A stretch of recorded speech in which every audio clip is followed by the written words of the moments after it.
You're just as bad as you're accusing him of being. No, I'm just done with being the adult in the room. I am done with being the compliant and the sensible one.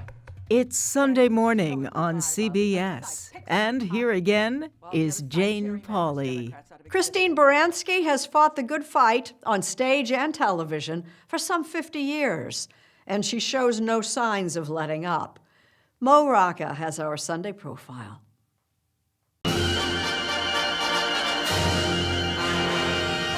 Christine Baranski has specialized in playing a certain class of character. Sophisticated.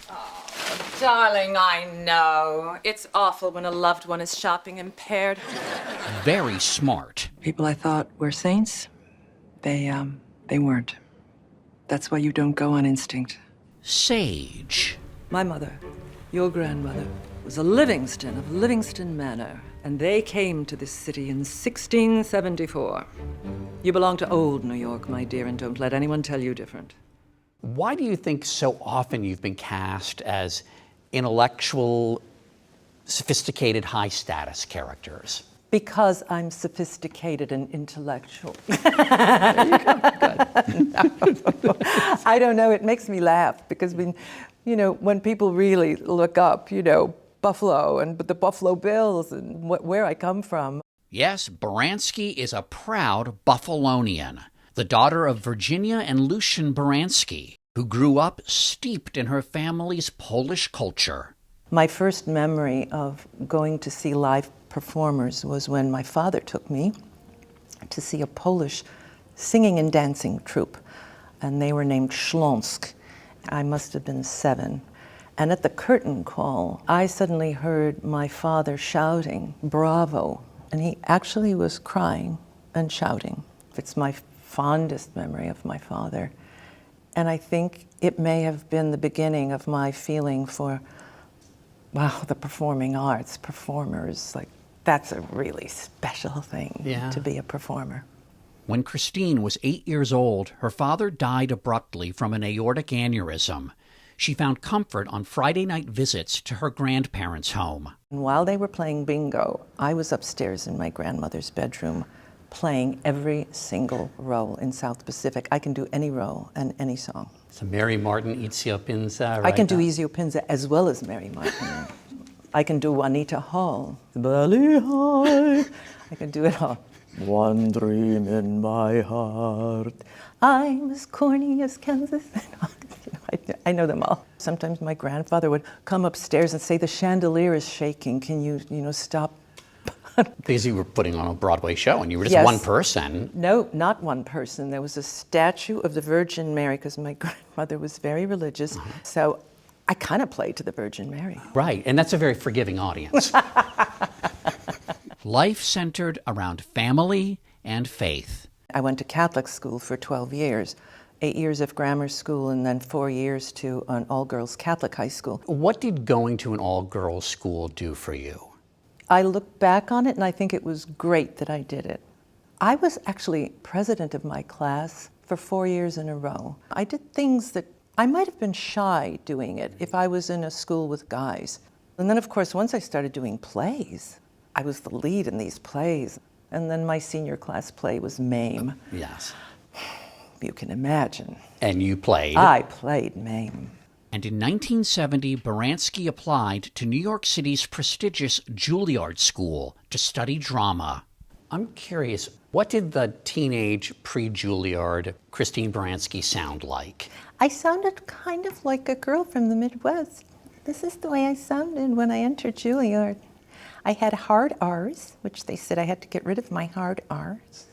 I had a sibilant S, which is why they waitlisted me, because see these teeth? I had a space between my teeth. Like Lauren Hutton? Yeah, I had a Lauren Hutton gap. Yeah. But I didn't look as beautiful as Lauren Hutton, but I had this gap. And then, To get rid of her sibilant S, and trust me, it's not that easy, Baranski capped her teeth and worked with a speech therapist before re-auditioning. Who was the first person you told that you got into Juilliard? The first person I told was my mother. I still remember meeting my mother and telling her the news, and we went to the Algonquin Hotel. and had Southern Comfort Manhattans with cherries. We each had 2 Manhattans. And it was the only time I got drunk with my mother. But it was really an extraordinary moment. And I was so happy that she shared in that moment. But what a moment for her. I mean, she'd been widowed for 10 years. It still makes me so emotional. Before she even graduated, Baranski was getting cast in theater and earning rave reviews. But her hopes and dreams weren't confined to the stage. I just wanted to read back to you a quote of yours.